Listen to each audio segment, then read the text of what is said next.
de agujeros de queso. En el subsuelo de la repostería parisina, la Petite Miette, vivía un ratón de bigotes aristocráticos llamado Alphonse. Mientras que sus congéneres se conformaban con roer las cortezas de los quesos gruyère o saquear los sacos de harina integrales, Alphonse se consideraba un esteta, un curador de arte culinario.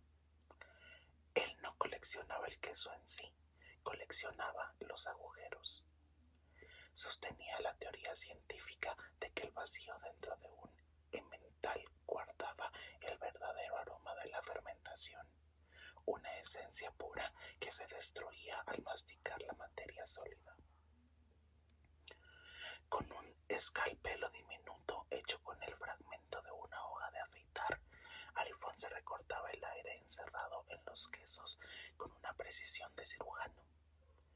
Guardaba sus tesoros en frascos de perfume vacíos que robaba de los tocadores del primer piso.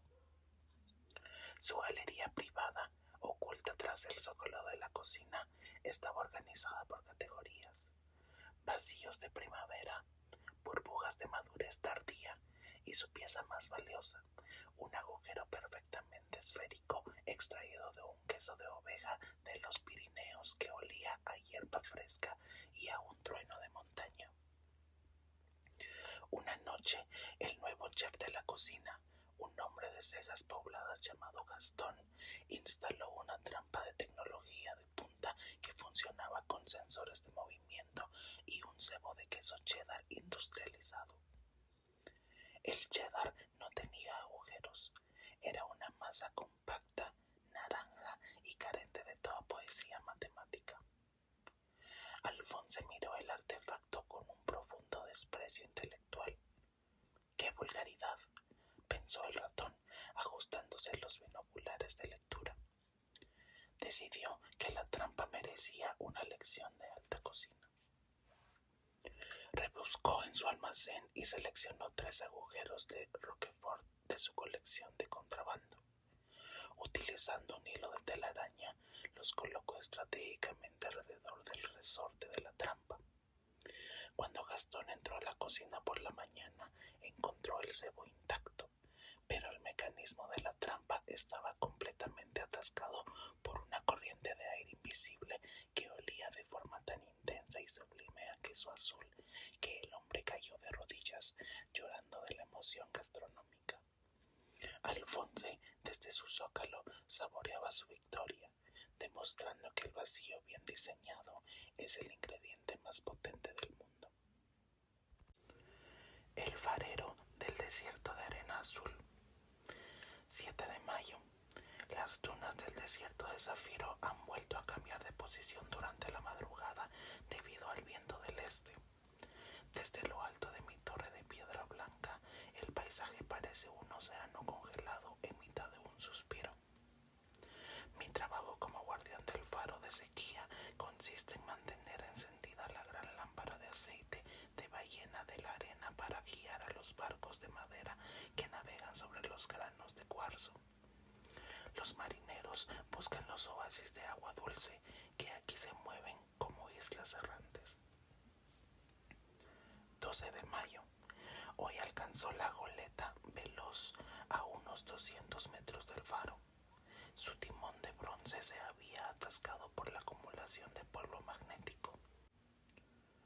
Bajé con mis cantimploras llenas de jugo de cactus para ayudar a la tripulación, un grupo de zorros del desierto que visten chalecos de lino y hablan un dialecto musical de chasquidos.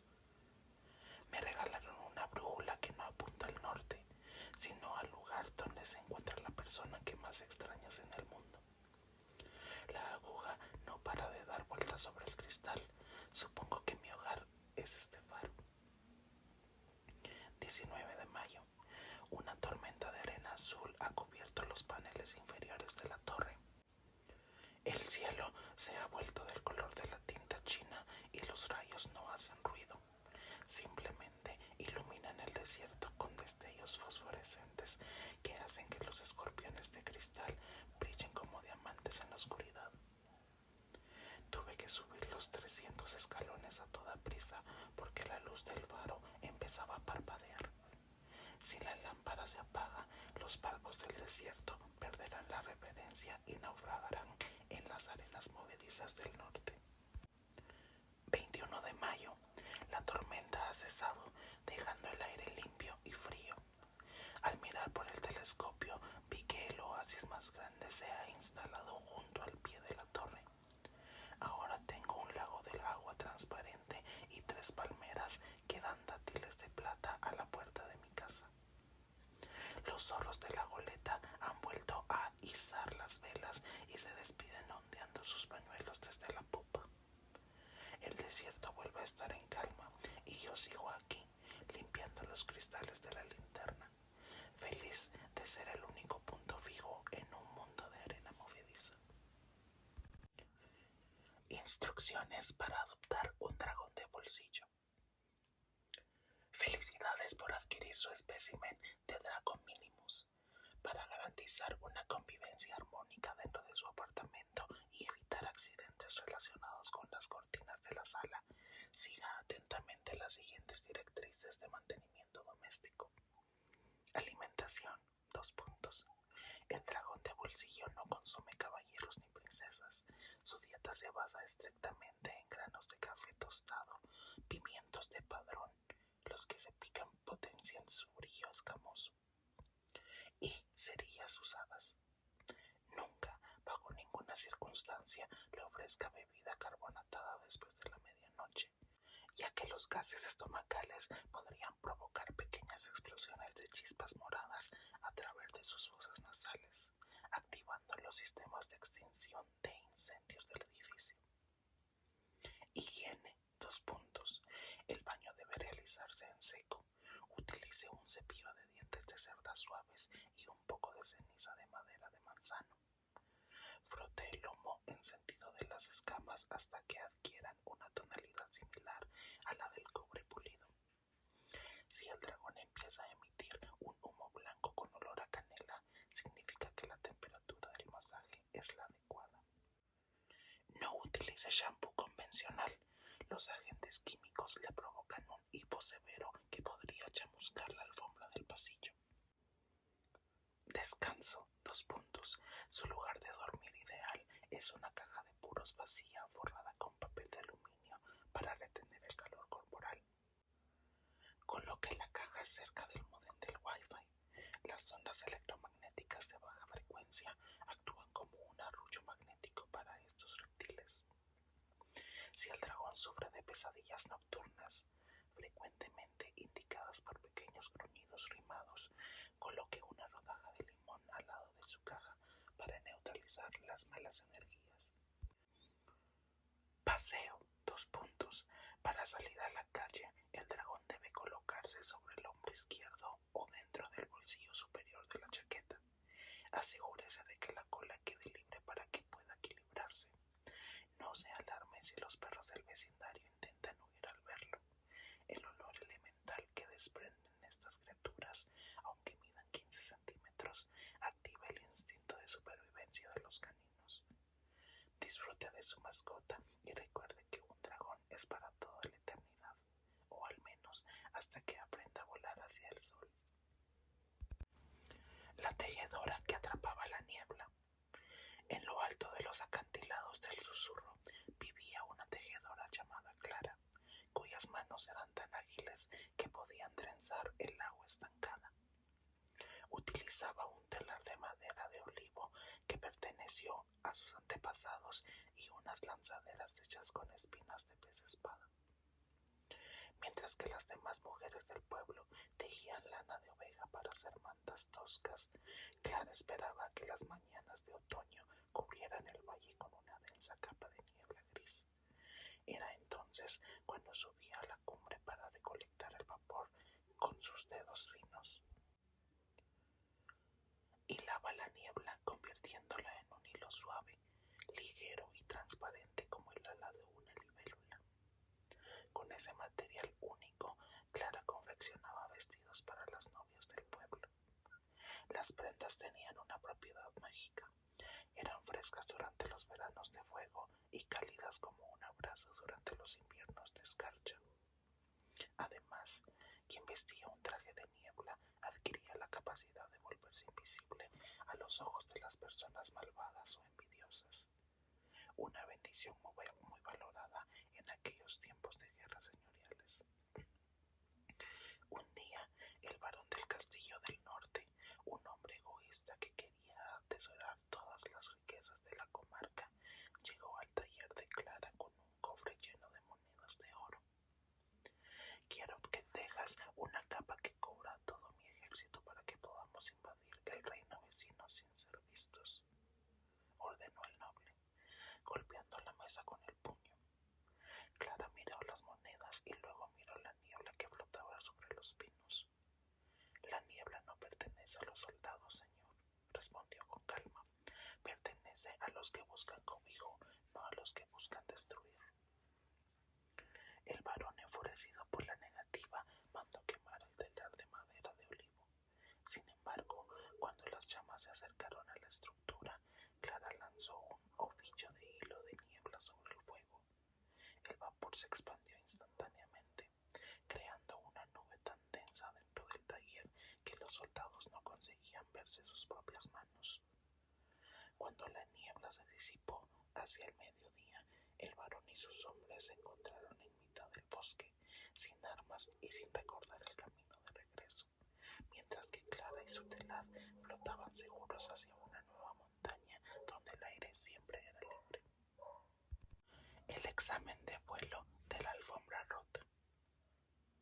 El aula número 4 de la Real Academia de Vuelo Textil olía a tiza, cera de abejas y nervios de alumnos de primer curso.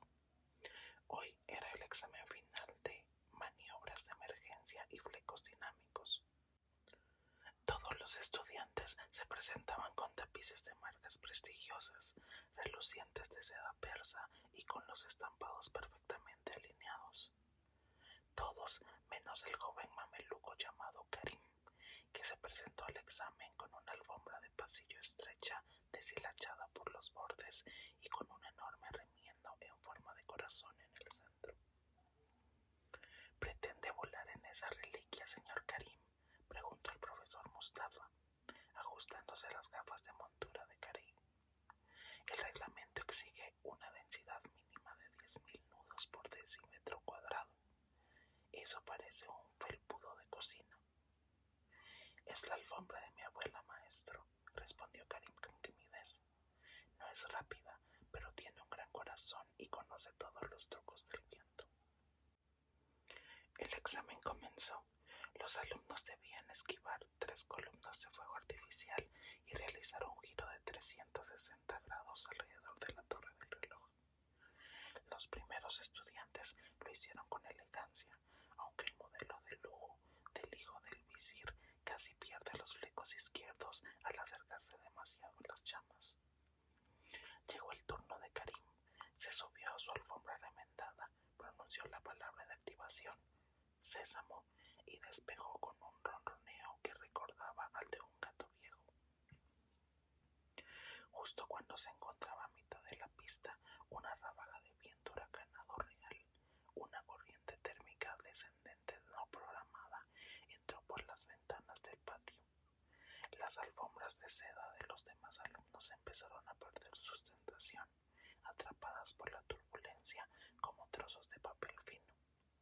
La alfombra de Karim, habituada a los vientos fríos de las montañas, no se inmutó. Usando su remiendo central como un paracaídas de fortuna, planeó entre los estudiantes caídos, recogiéndolos uno a uno sobre su superficie estrecha hasta que todos estuvieron a salvo en el suelo. El profesor Mustafa miró el registro, anotó la puntuación máxima en la ficha de Karim y sentenció: he aprobado a tapices que eran obras de arte, pero hoy es la primera vez que apruebo a una alfombra que es un verdadero héroe. Su nota es un sobresaliente cum laude, señor Karim, y dele las gracias a su abuela por el remiendo. La orquesta que tocaba el silencio. El gran teatro de la Ópera de Viena estaba lleno hasta el límite de su capacidad para el estreno de la Sinfonía del Vacío, del maestro Sebastián Bach a Monte. El público, vestido con trajes de etiqueta, relucientes, esperaba ver violines de madera noble, contrabajos inmensos y trompetas de latón reluciente. Sin embargo, cuando las cortinas de terciopelo rojo se abrieron, el escenario reveló a 40 músicos sentados en sus sillas sin ningún tipo de instrumento en las manos. Sus dedos estaban vacíos, doblados en el aire como si sostuvieran notas invisibles. El maestro Sebastián subió al estrado, saludó el palco real con una reverencia formal y levantó su batuta de madera de sauce. El silencio que se instaló en la sala no era la ausencia habitual de sonido, era una presencia física, una textura densa que empezó a flotar sobre las cabezas de los espectadores. Al dar el primer golpe en el aire, la sección de los violines invisibles se movió al unísono. La gente no escuchó notas musicales, pero empezó a sentir el olor de la lluvia sobre la tierra seca y la sensación del sol de la mañana en los ojos. Cada movimiento de la orquesta evocaba una emoción sin necesidad de vibraciones acústicas. Los violonchelos del aire trajeron la nostalgia de las tardes de infancia en el campo. Las flautas imaginarias hicieron que los espectadores sintieran una ligereza tan grande que algunos juraron que sus asientos flotaban a unos centímetros del suelo del parque. Era una música que se saltaba los canales auditivos del cuerpo para conectarse directamente con la memoria emocional del cerebro. Un concierto para el alma que no requería de cables ni altavoces. Al terminar el cuarto movimiento con un gesto enérgico de la batuta, el maestro se quedó estático, con el sudor corriendo por su frente tras el esfuerzo de dirigir el silencio. La sala permaneció en una quietud absoluta durante 2 minutos completos, un espacio de tiempo donde nadie se atrevía a respirar para no romper el encanto de la sinfonía. Luego estalló el aplauso más estruendoso de la historia del teatro, una ovación que demostró que las melodías más hermosas de la existencia humana son aquellas que no necesitan hacer ruido para ser escuchadas. El dragón mecánico de la juguetería de la esquina. En el escaparate de la juguetería del señor Geppetto, entre muñecas de porcelana que parpadeaban y trenes de vapor que daban vueltas en circuitos de hojalata, vivía un dragón mecánico llamado Tuercas. Estaba fabricado con engranajes de relojes de bolsillo viejos, escamas de cobre recuperadas de calderas de cocina y 2 canicas de vidrio verde que le servían de ojos. Su resorte principal se cargaba mediante una llave de latón que el juguetero le giraba 3 veces cada mañana antes de abrir la puerta al público del barrio. A diferencia de los juguetes modernos de plástico que funcionaban con pilas ácidas, Tuercas poseía una pequeña chispa de vida mecánica que le permitía pensar mientras estaba quieto en su estante. Su mayor ilusión era ver el cielo real. A través del cristal del escaparate solo alcanzaba a ver un trozo de cielo gris de la ciudad y el humo denso que salía de las chimeneas de la fábrica de conservas vecina. Él soñaba con las nubes blancas de las que hablaban los libros de cuentos ilustrados del rincón de lectura. Una noche de tormenta, un rayo globular entró por la chimenea de la tienda, llenando el espacio de una energía azul que hizo saltar los fusibles del local. La descarga golpeó directamente el lomo de Tuercas, sobrecargando su resorte de cuerda con una potencia infinita. Sus engranajes empezaron a girar con un sonido alegre de campanas de plata y sus alas de cobre se desplegaron con un chasquido. El juguete saltó del escaparate a la mesa de trabajo, libre por primera vez de las limitaciones de su cuerda matutina. No huyó de la tienda, prefirió usar su fuego de chispas eléctricas para encender la estufa de carbón que se había apagado por el agua de la lluvia, salvando de la congelación a los cachorros de gato que dormían en la cesta del mostrador. Cuando el señor Geppetto llegó por la mañana, mañana encontró al dragón sentado junto al fuego, alimentando las llamas con pequeños trozos de madera vieja. Desde ese día, Tuercas ya no vive en el escaparate. Es el asistente oficial de la tienda, el dragón mecánico que mantiene el calor en el lugar. La isla que quería viajar en tren. La pequeña isla de San Borondón estaba cansada de estar siempre en el mismo sitio del mapa, rodeada de agua salada, gaviotas ruidosas y ballenas que le contaban siempre los mismos chistes marinos sobre calamares gigantes. Ella quería ver las montañas de nieve del norte, los campos de trigo dorados del centro y las estaciones de ferrocarril de las grandes capitales, de las que hablaban los periódicos que caían de los barcos de turistas. El mar es demasiado monótono, se quejaba a los arrecifes del coral de su base.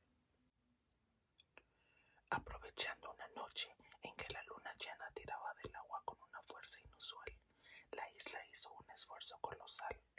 Encogió sus raíces de piedra y saltó la línea del horizonte, aterrizando con un estruendo sordo sobre los campos de la provincia de Soria. Los agricultores locales se despertaron asombrados al encontrar una colina con palmeras y olor a playa justo en mitad de sus campos de alfalfa. La isla, encantada con el cambio de paisaje, se estiró sobre la tierra firme, disfrutando de la sensación del polen de las flores terrestres. Para cumplir su sueño ferroviario, San Borondón esperó a que pasara el tren nocturno de las 3 de la mañana. Cuando la locomotora de vapor se acercó por la vía secundaria, la isla modificó su geografía, creando un túnel de rocas cubiertas de estrellas marinas que envolvieron los vagones de pasajeros. No detuvo el tren, simplemente se convirtió en el vagón de cola de la vía, deslizándose sobre la hierba húmeda gracias a una corriente de agua subterránea que brotaba de sus propios acantilados interiores. Durante 3 días, los pasajeros del Expreso del Norte viajaron por el país, disfrutando de un paisaje insólito. Un tren de vapor que arrastraba una isla caribeña con loros de colores y cocoteros a través de los túneles de la meseta.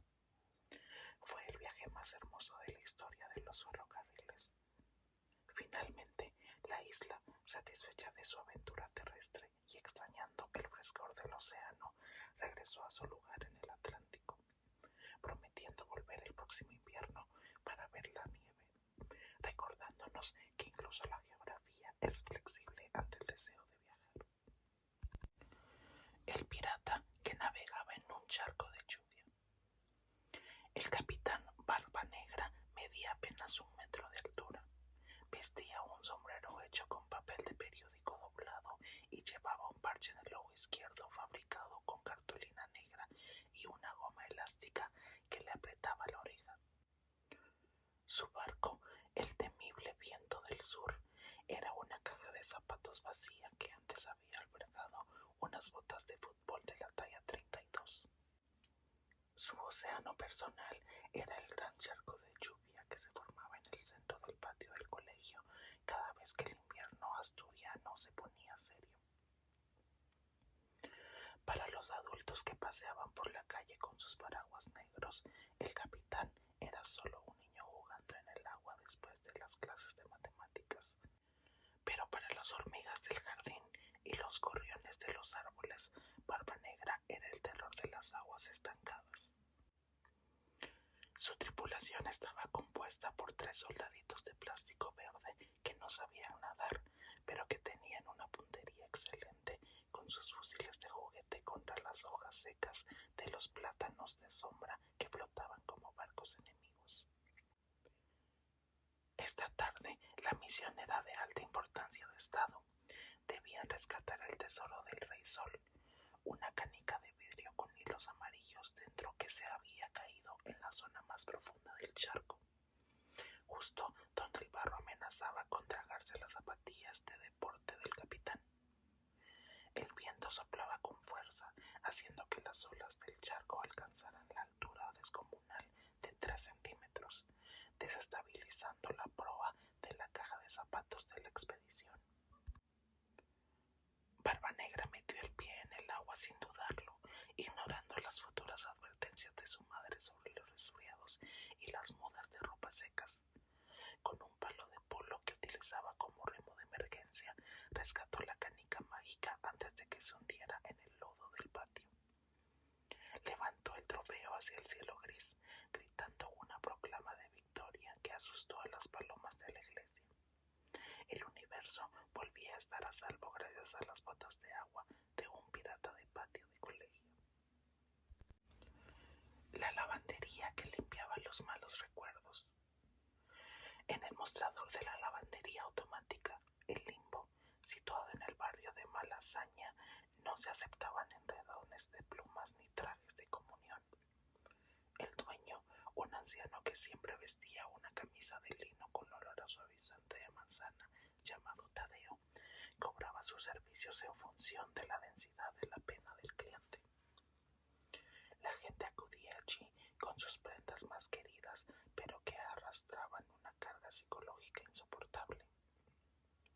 Bufandas de novios que se fueron sin despedirse, chaquetas de exámenes suspendidos o camisas de domingos tristes. Tadeo introducía la ropa en la lavadora número 7, un tambor de acero inoxidable que funcionaba con agua destilada de nubes de tormenta y un detergente especial fabricado con extracto de raíz de regaliz y gotas de olvido. El ritmo del lavado era un vaivén hipnótico de burbujas azules que extraían las manchas de tristeza del tejido. Los malos recuerdos salían por el tubo de escape de la máquina en forma de un vapor con olor a pan tostado que se disolvía en el aire del callejón sin molestar a nadie. Una mujer de ojos cansados llegó trayendo un abrigo de lana negra que pesaba el doble de lo normal. Es el abrigo que llevaba cuando me despidieron de la empresa donde trabajé 20 años, explicó con voz rota. Tadeo tomó la prenda, analizó el grado de frustración en las costuras de los puños y la metió en el tambor mágico. Añadió una dosis extra de suavizante de nuevas oportunidades para asegurar que el tejido recuperara su elasticidad original. Al salir de la máquina, el abrigo ya no era negro, lucía un tono gris perla que iluminaba el rostro de la mujer. Al ponérselo, no olvidó su pasado. La lavandería no borraba la historia, pero el dolor del recuerdo se había transformado en una experiencia útil, libre del peso muerto del rencor. La mujer sonrió frente al espejo, pagó a Tadeo con una moneda de cobre antigua y salió a la calle caminando con una soltura renovada. El Limbo seguía abierto, demostrando que a veces, para limpiar el alma, solo se necesita el programa de centrifugación